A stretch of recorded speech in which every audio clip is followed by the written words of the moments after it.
ஒரே நாளில் 2 திருமணம் வைத்து கொள்ளலாமா? சிலரெல்லாம் பார்த்திங்கன்னா இரட்டை பிள்ளைகளாக இருப்பாங்க. 2 பேருக்குமே ஒரே நாளில் திருமணம் செய்வாங்க. சிலரெல்லாம் ஒரு வருட இடைவெளி விட்டு அண்ணன் தம்பி பிறந்திருப்பாங்க. 2 பேருக்குமே துணை தேடின்னு இருப்பாங்க, வாழ்க்கை துணை தேடின்னு இருப்பாங்க. 2 பேருக்குமே கூடி இருந்திருக்கிறோம். சரி, 2 பேருக்குமே சேர்த்தே கல்யாணத்தை வச்சிடலாம் அப்படின்னு நினைப்பாங்க. அக்கா தங்க அது மாதிரியும் வர்றதுக்கான வாய்ப்புகள் இருக்குதுங்க.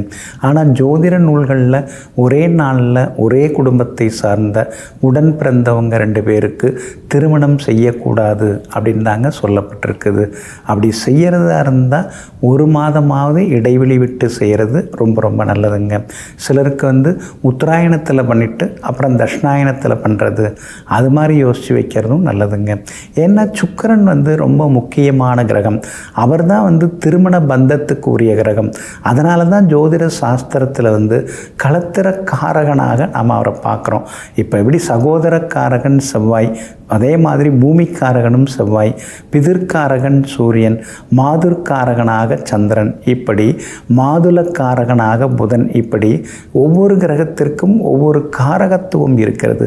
அதே மாதிரி சுக்கிரனுடைய காரகத்துவம் அப்படின்னு பார்த்திங்கன்னா கல்யாண காரகத்துவம். அந்த சுக்கிரன் இரட்டைத்தன்மைக்கு எதிரானவர். அந்த சுக்கிரன் அது ஒற்றை சிந்தனை, ஒரே வேலை, ஒரே காரியத்தில் சிறப்பாக செய்து முடிக்கிறது. அதில் கவனம் செலுத்தக்கூடிய கிரகம் சுக்கிரன். அதனால தான் சுக்கிரன் பலவீனம் அடையக்கூடிய ராசிகள் அது இரட்டை ராசிகள் அப்படின்னு சொல்லுவாங்க. பொதுவாக இரட்டை ராசிகள் அப்படின்னா மிதுனம், கன்னி, தனுசு, மீனம். இந்த 4 இரட்டை ராசிகளில் கன்னிங்கிற ஒரு இரட்டை ராசியில் தான் சுக்கிரன் நீசகதியை அடைகிறாருங்க. அப்போது சுக்கிரன் நீசத்தன்மை அடையக்கூடிய ராசியில் இருக்கும் பொழுது இரட்டை திருமணம் அதெல்லாம் கூடாதுங்க. அதனால் ஒரே குடும்பத்தை சார்ந்தவங்க உடன் பிறந்தவங்களாக இருந்தாலும் ஒரே மேடையில் 2 திருமணங்கள் ஒரே குடும்பத்தை சார்ந்தவங்களுக்கு செய்து வைக்கிறது அது எந்த வகையிலுமே நன்மையை தராதுங்க. பொதுவாக ஜோதிட சாஸ்திரத்தில் மிதுனம், கன்னி, தனுசு, மீனம் ஆகிய வீடுகளில் சுக்கிரன் இருக்கும் பொழுது இரட்டை திருமணங்கள் செய்யக்கூடாது. அந்த கிரகங்கள் அது அங்கே இருக்கும் பொழுது அந்த காலகட்டம் வரைக்கும் இருக்கிற காலகட்டம் வரைக்கும் 2 திருமணம் அடுத்தடுத்து ஒரு குடும்பத்தில் செய்யவும் கூடாது. குறிப்பாக இப்போ சுக்கிரன் ஒரு வீட்டில் 28 நாட்கள் அதிகபட்சமாக இருப்பார். 28 நாளைக்கு ஒரு தடவை அவர் மாறிக்கிட்டே இருப்பார். அந்த 28 நாட்களுக்குள்ளாகவும் 2 திருமணங்கள் செய்யக்கூடாது. அது எப்படின்னா மிதுனம், கன்னி, தனுசு, மீனம் அந்த வீடுகளில் சுக்கிரன் இருக்கும் பொழுது ஒரே குடும்பத்தில் 2 திருமணங்கள் அடுத்தடுத்து செய்யக்கூடாது.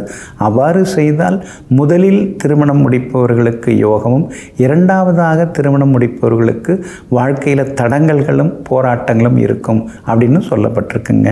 இதுக்கெல்லாம் பரிகாரம் இருக்கா அப்படின்னு பார்த்தீங்கன்னா திருச்செங்கோடில் அதாவது அர்த்தநாரீஸ்வரர் அருள்பாலித்து கொண்டிருக்கிறாருங்க.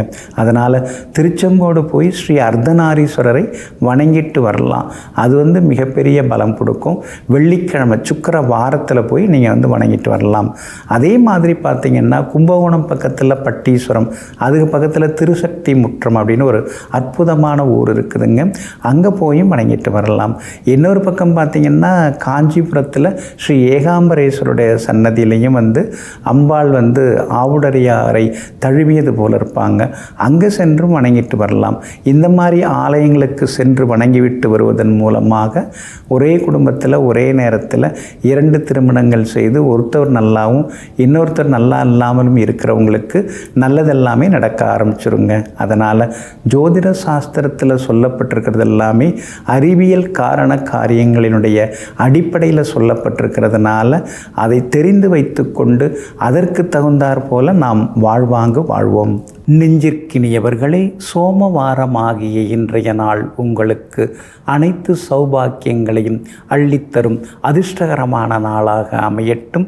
மீண்டும் நாளை காலை சந்திப்போம். நன்றியுடன் உங்கள் ஜோதிட முனைவர் KP வித்யாதரன். வணக்கம்.